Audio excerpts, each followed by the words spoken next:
Hi, it's Rich Hoffman here. I always like to talk about the Starship launches because I think that's the most significant part of our economy.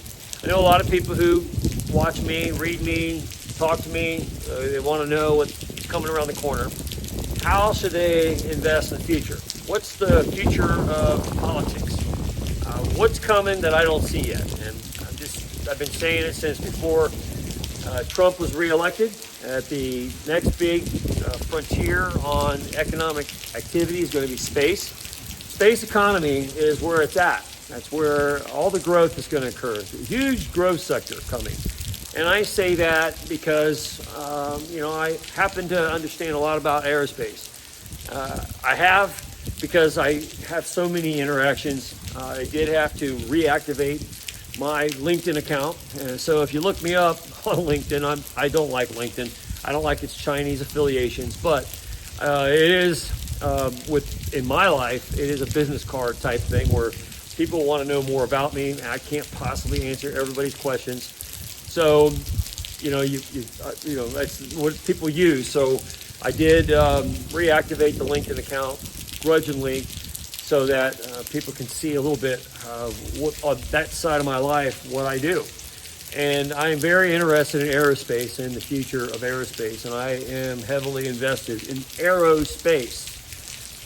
And specifically, I think SpaceX is the pacemaker of all aerospace in the future. A lot of the cost-plus contract type mentality that existed all these years is going out of style. And now it's all going to be about rate of evolution and how fast you can meet market. And nobody's doing it better than SpaceX right now. And I talk to a lot of people from SpaceX. I know, they get to a certain point in their lives. SpaceX has a very driven culture. They work around the clock. They were very aggressive. They hire people straight out of college who don't yet have families. But once they start having families, they start looking for other jobs and more stable environments. Might mean stable, meaning more of an 8 to 5 or 9 to 5 type of job. Because SpaceX is intense. And I love them. And I think it's great, their level of engagement. I think what Elon Musk has built there, when you take somebody who's the richest person in the world, or has been at the top of the richest person in the world, lives for a long time, and they happen to be one of the smartest engineers, I think that's a great combination. It's different than what we've had at any other point in history. And Elon Musk has done great things with the money he's been able to get his hands on through some very good engineering. And we are starting to see what that ends with. And I am very happy that Elon Musk has been affiliated with the Trump administration, continues to kind of be in the background. People get mad at each other every now and then, and I'm totally cool with people getting in fights, getting upset, and doing, standing opposed to each other, because in the conflict you usually find the truth, and a better something comes as a result of it. But when it comes to what's coming, I'm telling you, it's about space. It's not just about going to Mars and setting up a little colony with 4 or 5 people looking outside and collecting dust samples. We're talking about real acquisition of rare materials that are only floating around in space. A lot of unique industrial applications. And anti-gravity or no gravity environments. There's a lot that's going to happen. And how do you know? And I'm also a fan of the Cybertruck and all the Tesla vehicles. I think Tesla makes the greatest, even though they're electric cars, they make the greatest vehicles. They're the greatest car company on planet Earth right now, I think. So I really admire what Elon Musk has been able to do with his various companies and the manufacturing cultures he's created, no matter what it is. But when you want to know sort of what's looming in the background, I find that the AI frontier is where there's a lot of skepticism on AI taking people's jobs, and I see the opposite.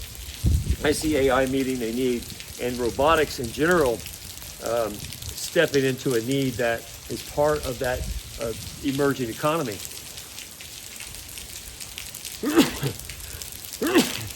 Excuse me. Part of that emerging economy is the need for more labor. And an artificial intelligence is the labor that we're going to see that's most important. Whether you're driving a Tesla car and you're hitting the autopilot and it drives you autonomously where you want to go so you can do other things while you're driving your car, you're finding that human beings, just as they do at SpaceX, utilize the clock completely. They have high engagement, and it's going to allow humans to be more engaged than ever. It will blow up the idea of a work week, the 40-hour-a-week kind of thing where you hang around on Saturday and Sunday and kind of look out the window or, play with your action figures or whatever on the weekends. The idea of leisure will change in the human race, but it has to. And it has to if you're going to have an emerging economy. But that doesn't mean that humans have to do all the labor. You still have, someone has to do the labor, and it's going to be mainly AI. Humans can benefit from the economic output because AI doesn't have any need for money. So money will still be generated, people still get wealthy, people will still make a living, get a paycheck. But it's how you utilize that. Work will be redefined, and work will have to expand dramatically. And I personally enjoy AI. AI has made my life a lot easier on many fronts. I can get probably 50 times more work done in a week than I have over the last 10 years. And I'm very happy about that. But one of the key aspects of all this technology and where it's going is watching Starship 11 take off, fly autonomously, the largest aircraft vessel of any kind ever created by mankind, launching rhythmically from Boca Chica, stage separation, everything that goes on, all done autonomously. AI makes all that possible, comes back, lands, reusable booster vessel, lands exactly where you tell it to, and then you have a Starship that stayed intact, didn't have any fin burn-throughs. All the stresses applied to its fuselage, hitting all the marks. SpaceX now knows very well what it's doing when it comes to these things. And the thing lands exactly where you tell it to in the Indian Ocean on the other side of the world. That's a huge step, not only in aviation technology and aerospace design, but also in AI. And the more of these things, once you get repeatability on making these starships at that fantastic factory they have down there in Boca Chica to make starships, so many that they're going to be building, you're going to see these starships going up routinely, but who's going to fly them? And what happens when you do have the occasional accident where one crashes or burns or blows up or gets hit by something in space? You can't have a bunch of humans in it getting killed because then that ends your the public relations on that kind of thing. But if you have it full of robots, which is the Optimus robots that we're starting to see emerge out of Tesla, out of Elon Musk Group, the Gen 3 Optimus robots are going to be fantastic. And they're going to be that way because they have, the key to them isn't just the intelligence, their ability to relate data. It's in their hands. They now have almost human-like dexterity with their hands. So that means they'll be able to work any kind of job. They'll be able to do anything 24 hours a day. You just have to plug them up and let them do their work. And this whole idea of developing electrical technology, which is the whole point of electric cars, is getting better at using electricity to run a mass society of AI and robotics. We all know the Terminator stories of technology that's gone crazy.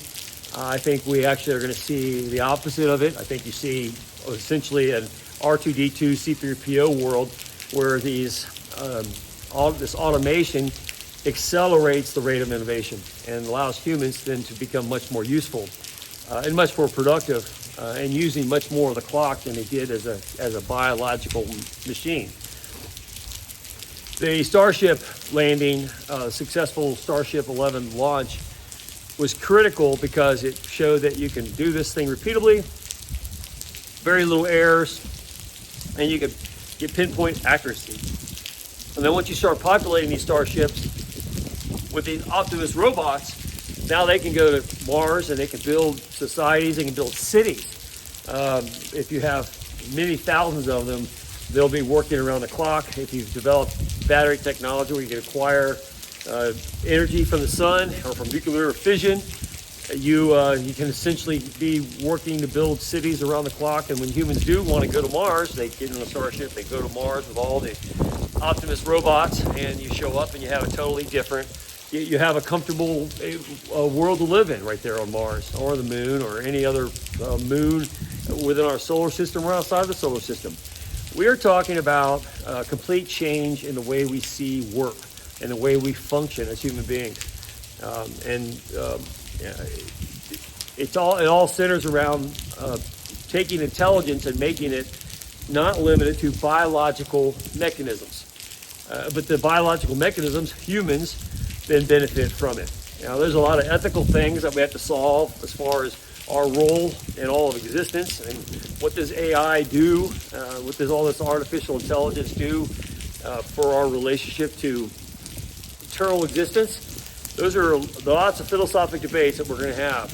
But I'm very excited about an emerging market sector that means that we can do a lot more, see a lot more, and be a lot more productive in the years to come. And it all falls on the frontier of aviation and aerospace.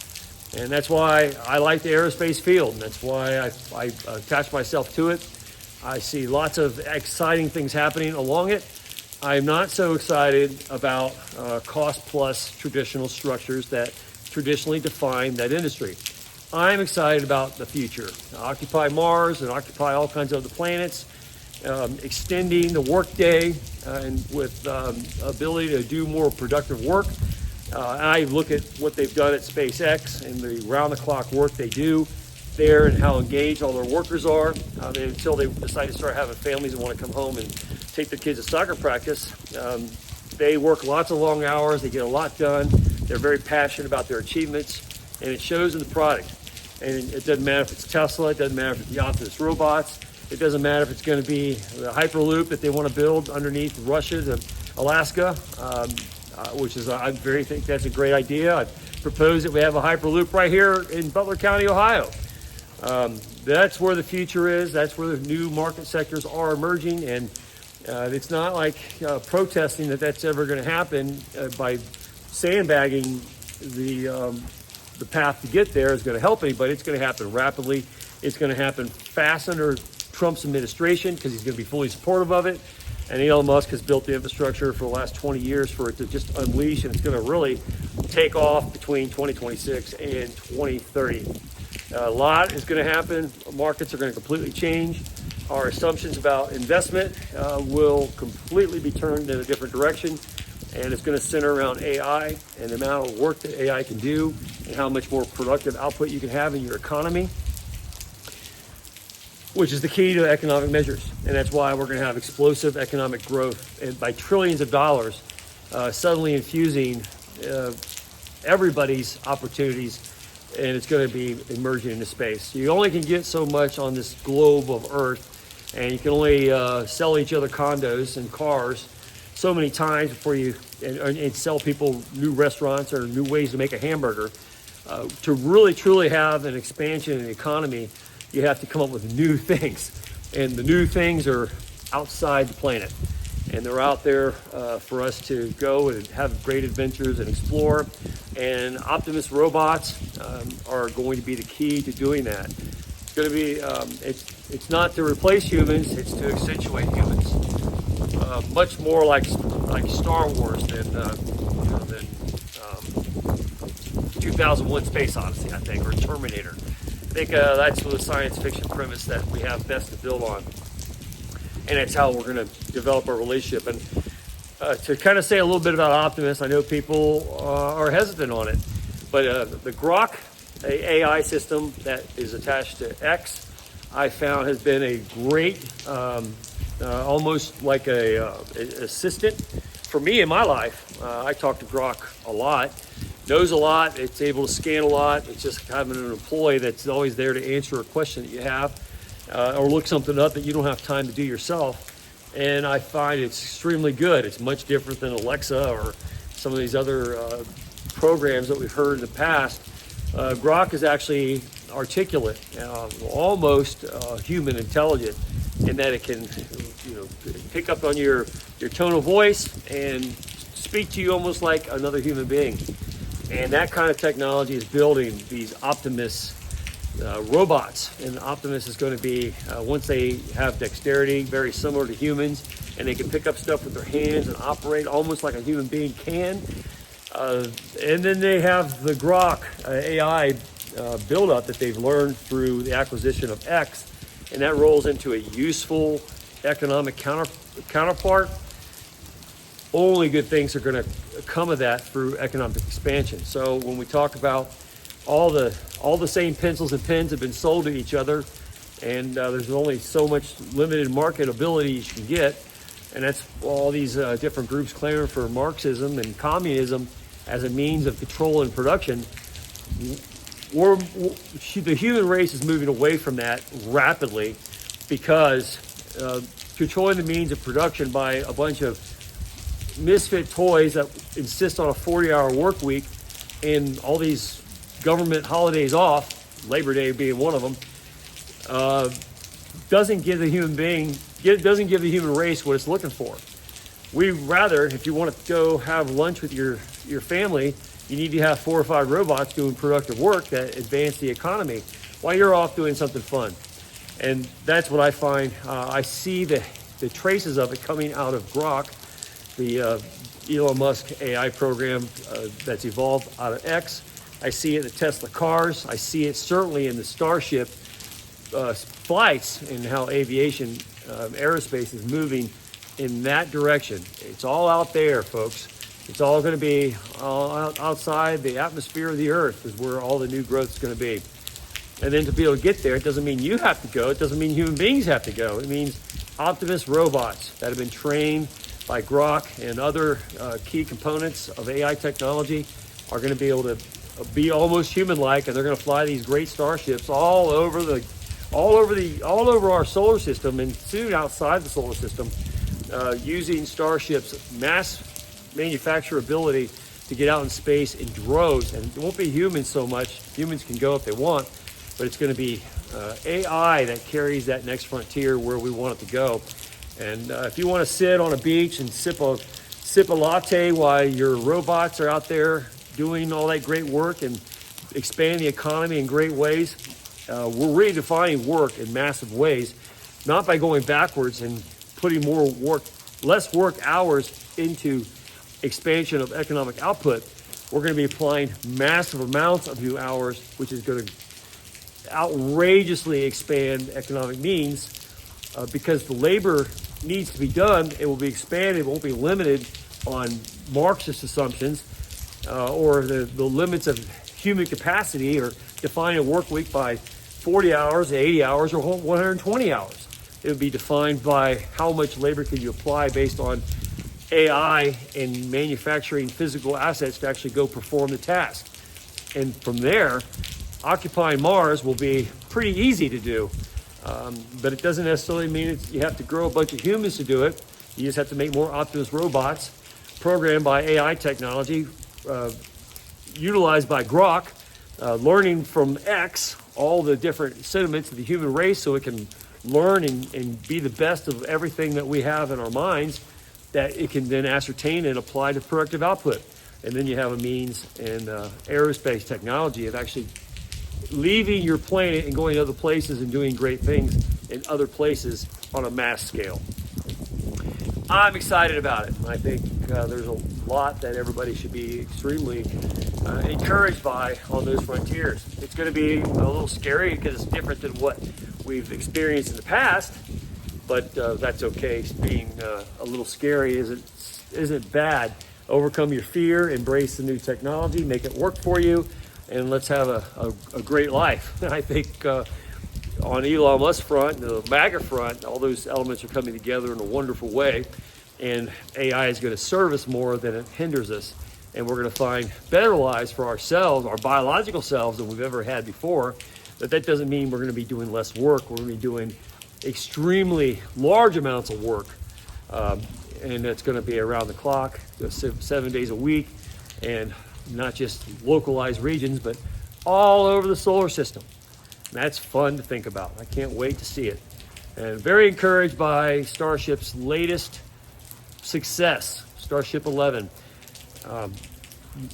Most of it AI powered, going far away the other side of the world, landing on a pinpoint. And most of the controls that made it happen are AI generated.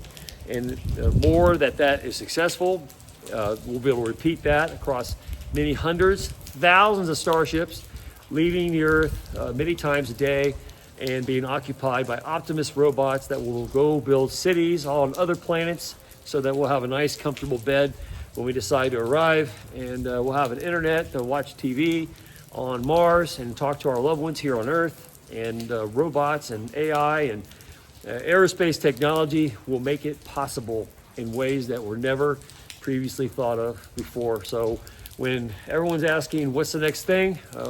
What should I invest in? What should I be thinking about? I just gave you a mouthful, and it's all going to be along those lines of market enterprise. It's not going to be the same old stuff. It's not going to be another Bob Evans restaurant or saving Frisch's from its demise or buying a Skyline Chili for some intersection, up and down I-75 in Cincinnati.